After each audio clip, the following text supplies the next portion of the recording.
to follow go right ahead. Good afternoon, Mayor, Council. I'd like to thank you for having me come here today. I'd also like to specifically thank Councilmember Sullivan for the invitation, as well as supporting the Tank Trailer event that is outside this week with our focus on advancing math and science in the youth. So I thank you for hosting that this week. My name is Peter McGrath. I am the Business Development Executive for the Boeing Company down in Harris County. We operate our space exploration division here in Houston. We are 1,400 employees down in Houston. Those members work on a vast number of NASA programs, anywhere from International Space Station to commercial crew, as well as the Space Launch System. We actually do 787 work out of our facility in Houston, and we're proud to say that the first one is now operating out of Bush Airport, so we're glad to see that. I look forward to flying on it shortly.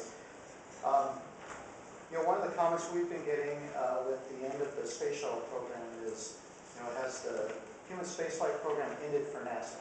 Has Johnson Space Center closed? And the answer is no. And actually, NASA has a really good vision going forward for human spaceflight that I want to share with you today.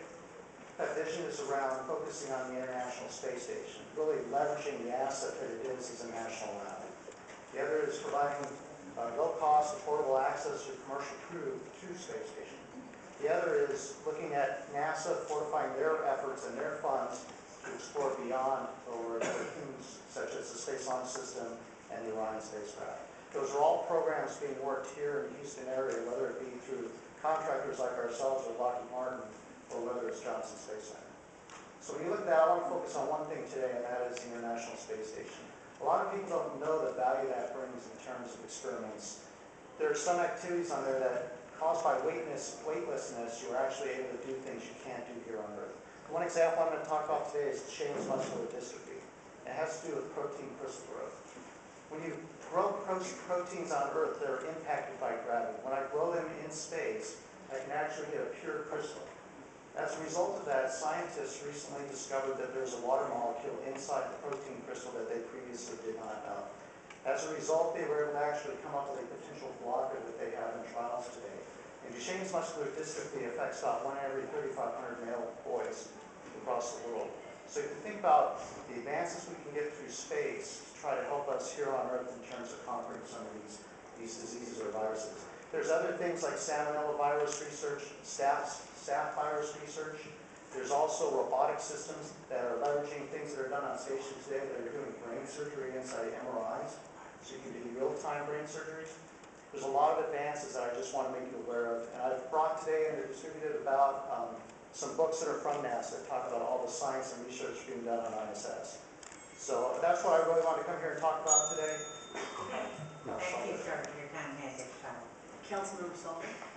Thank you, Mayor, and Mr. McGrath. Thank you and everybody at Boeing for your outreach and making sure that we're all aware of what's going on down at Johnson Space Center. Y'all have been a real bricks and mortar, have a strong bricks and mortar presence in the Clear Lake community and also in the aerospace industry. We're proud to have you in the district, and this administration, I'll let them speak for themselves, but have certainly been supportive of every effort having to do with Johnson Space Center as a council member representing the area.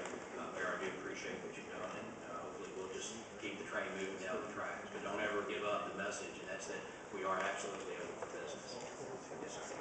Councilmember Pennington. As a native of the Clear Lake area, I just wanted to thank the mayor. I know she's done a lot to help preserve NASA, and you have Boeing as well. And I just wondered if you could go over again. You have about 1,500 personnel here. Did you say? I missed the number. So we have 1,400 today down in the Clear Lake area, in the office on the area, and the one out on Space Center right by Arlington. Yeah, and your employees are involved in the International Space Station. Is that right? Correct. We have a large population still doing the sustaining and some of the project work to enhance the International Space Station. We also have the Commercial Crew Program, which is the program that's going to hopefully replace shuttle and providing crew access to the International Space Station. Our program office is located in Clear Lake right now. Are you involved in any private space activities where you would actually do the shots? I know I believe one is coming up, right? has occurred already. You're talking about the commercial cargo Commercial, missions. yes. So we aren't on the cargo missions, we're more on the crew missions. SpaceX and Orbital Sciences are the two doing the cargo missions. And SpaceX did have a launch just last Sunday. And are you involved with our airport authority, or airport board that's working on at least looking at a space station in Ellicott Field? So I know we've worked closely with the airport authority on certain things like bringing Embry-Riddle out to Houston and a couple of other activities. We support any aspect with regards to expanding the space environment here. We'll always consider other ports or opportunities. Thank you very much, sir. Councilmember Sullivan? Thank you, Mayor. Mr. McGrath, I forgot to ask if there's anything in particular that the city of Houston, as a governmental body, can do, anything on your list that you need us to step forward to for the industry? So the one thing I'd ask is, we have a great medical industry here in Houston. We also have a great university system and a great education system. What I'm looking for is there opportunities to leverage that knowledge base to potentially do some of these experimentation in space that could lead to future advances and maybe create industries and other growth opportunities here in Houston. So I'm just thinking there's federal grants, there's state grants, there may be an opportunity there for us to leverage more. If I wanted more information about the TAME exhibit, how would I go about contacting them? So Danny, I know Linda, I knew a little bit on that one. So Danny is she's been running TAME for us out here this week. So you can contact tame.org. TAME.org. Great, thank you. Appreciate you being here. Thank you. Hey, Mr. Lonnie Osbrook,